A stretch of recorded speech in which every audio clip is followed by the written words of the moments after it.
Hello and welcome back to another Demis Hellen tutorial. We're going to take a look at Slam Pup today by Beat Skills, and I'm going to show you why it will work nicely in your productions, and you can find a use for it somewhere.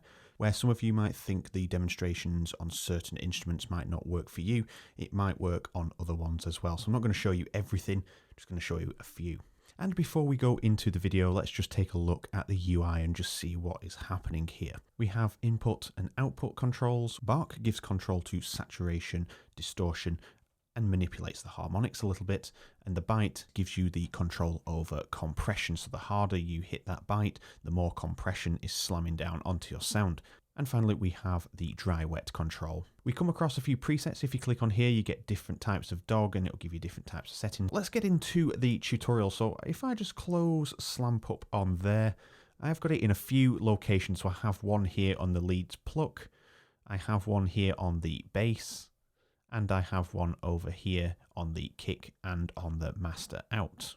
So let's have a listen to them all. I'm going to turn the master out one off for now. I'm just going to show you a few examples using our track that we've been building over the last few videos. So if you haven't seen that, there's a link to the playlist on screen now. And first, let's look at the leads pluck here that we have and Slam Pup on there.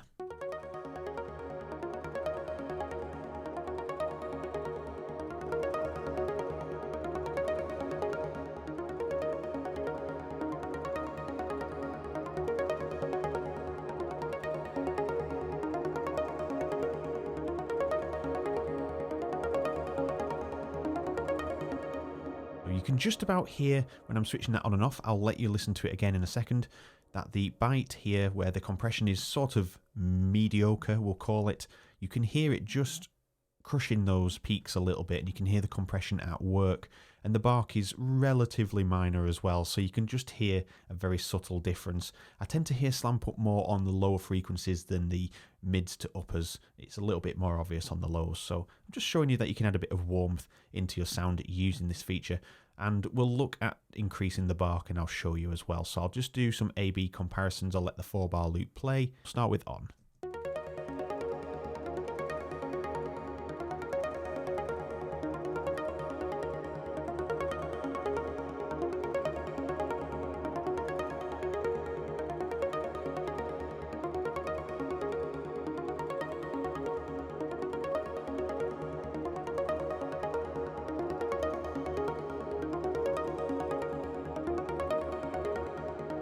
So that is a very, very gentle version, and you want to be gentle with it because you can overdo this pretty quickly, but let's just increase the bark and the bite independently so you can hear what they are doing exactly.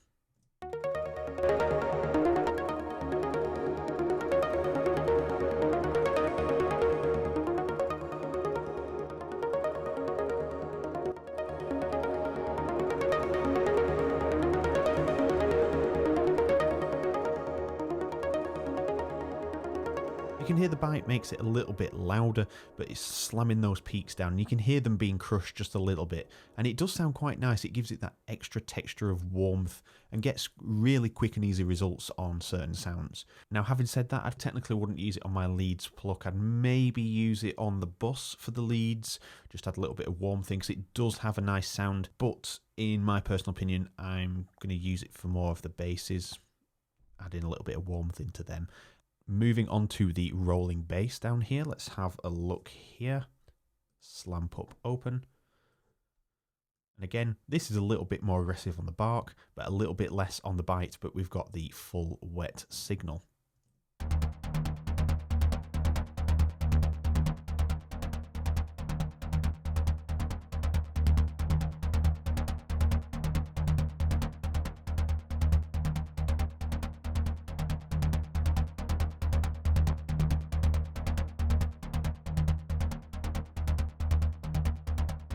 You could see over here in the span that the harmonics were changing just ever so slightly, and it did sound like it was getting a bit louder. We could balance the output a little bit better just so we get a nice A-B comparison, but you can hear that it starts to add a little bit of warmth in there. It's giving it a bit of bite using that bark, so we've got a little bit of saturation going on there, a little bit of distortion just to bring the details of that sound out, and then some just minimal bite on there just to introduce a little bit of soft compression, so it's more likely to the ear that it's not really happening.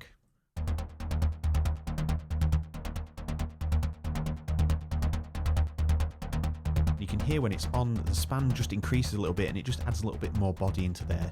If you look at this trough here, you can see that this is what it's doing. It's just adding a little bit of harmonic content extra into it.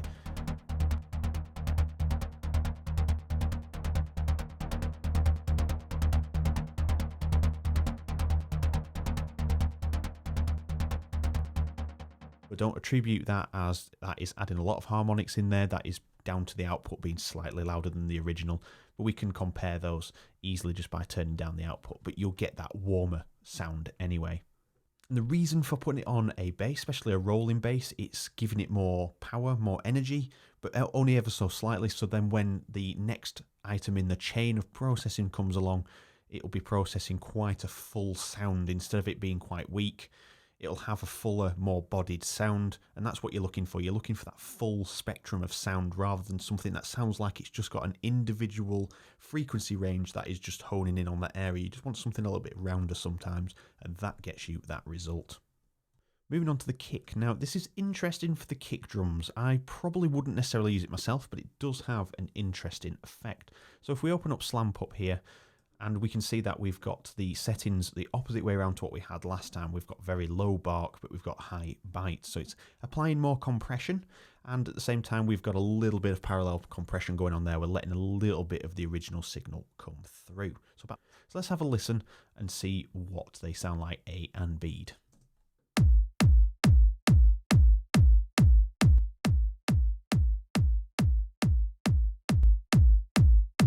So we're just going to balance out these levels a little bit. I'm just going to drop the input.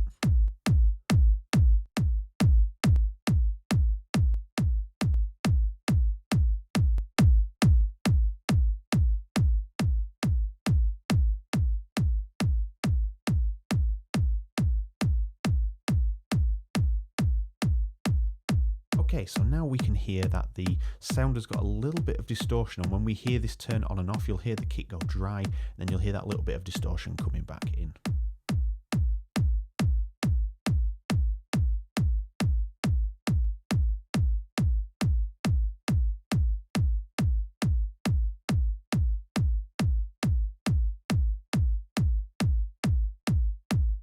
You can hear how Slam Pup is actually pushing the sound forward a little bit, even though the volume levels are pretty much balanced now on and off.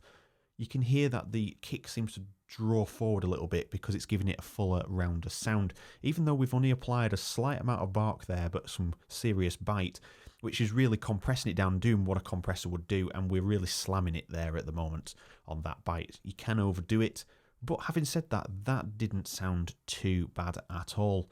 We could tweak the settings a little bit more. We could reduce the bark a little bit so there's less of that sort of distorted texture coming through, and maybe increase the compression. Let's just give it a shot now.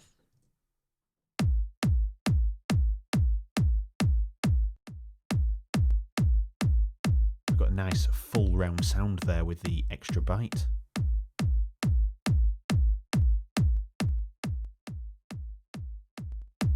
Let's do an A-B comparison. I'm just going to balance this output again.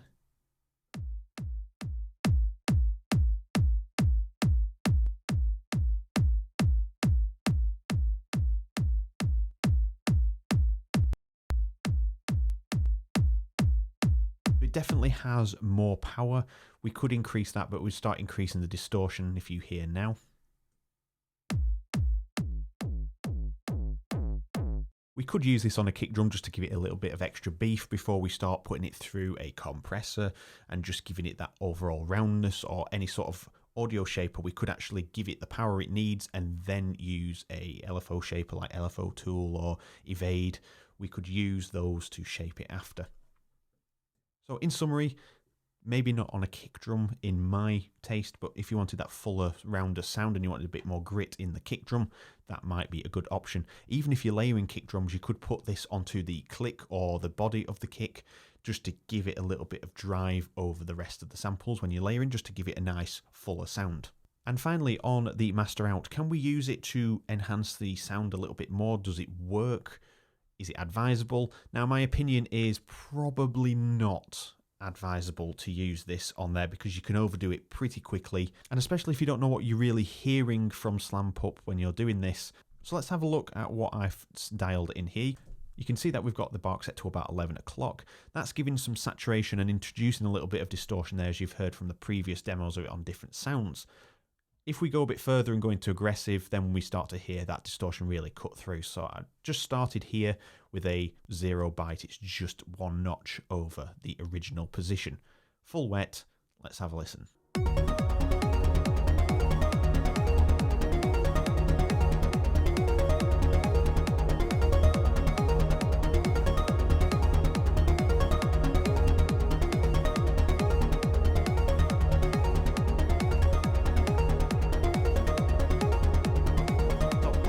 Increase the byte a little bit, and then let's try that again on and off. So I'm just going to increase it, let's just say 8 o'clock.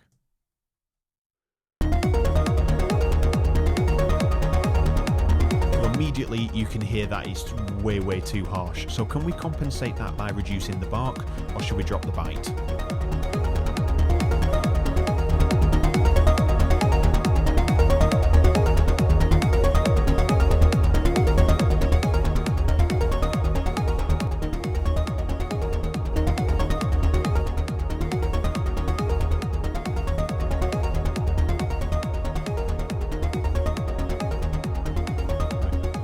The sound balance, let's just do some A and Bs and see what the bark and the byte do independently. So we had too much distortion with the bark, so I'm going to keep it lower and we're going to increase the byte and just see what happens.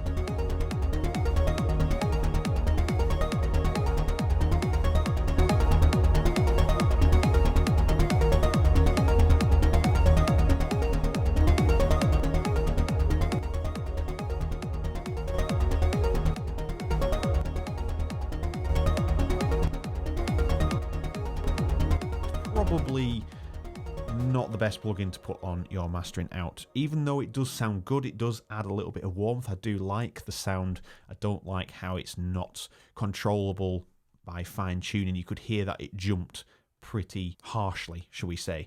Yes, it's free, so if you don't have any other options, give it a shot. But like you can see, you can overdo it pretty quickly, and you don't want to do that.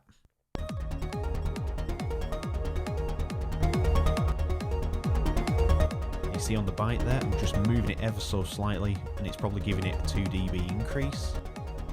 Not even that, about 4, maybe 5 dB actually. So fair enough, we could then compensate the output, but it's not the best plugin to hear what it's doing because you have to keep coming back. And you can't just switch this around to listen to how hard and soft it needs to be. It jumps in volume. And as soon as you increase that byte and it does that jump, you're going to think that sounds better because it's louder and it sounds full, and it's only because the volume's jumped. If we bring it back down, then when you try to go back on the button, just drop it a little bit, then you have to increase the output again, and the controls aren't fine-tuned. But again, I probably wouldn't use this on the mastering out. To quickly summarise that, I probably wouldn't use it on the stereo out. I'd go for it on the rolling basses. It really works well on those lower frequencies, especially when you're trying to get through that design stage and add some extra body and weight.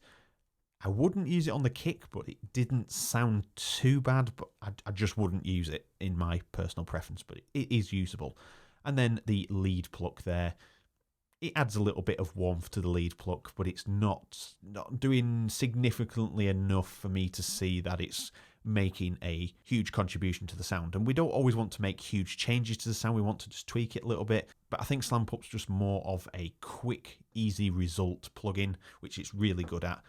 On the rolling bass, absolutely fine, and I would 100% say use this, give it a shot. It's free and does the job perfectly for that sort of sound. If you enjoyed the video and you like Slam Pup, let me know by hitting the like button and drop a comment, and let me know what you use Slam Pup on, if you use it at all, or if you're going to give it a shot, just let me know. Which brings me on to the subscribe, if you haven't already, and also hit the bell icon so that YouTube notifies you in your feed when I upload a video, so you're one of the first people to learn some new things or discover a new plugin before anybody else. So thank you very much for watching, and I will see you all in the next video.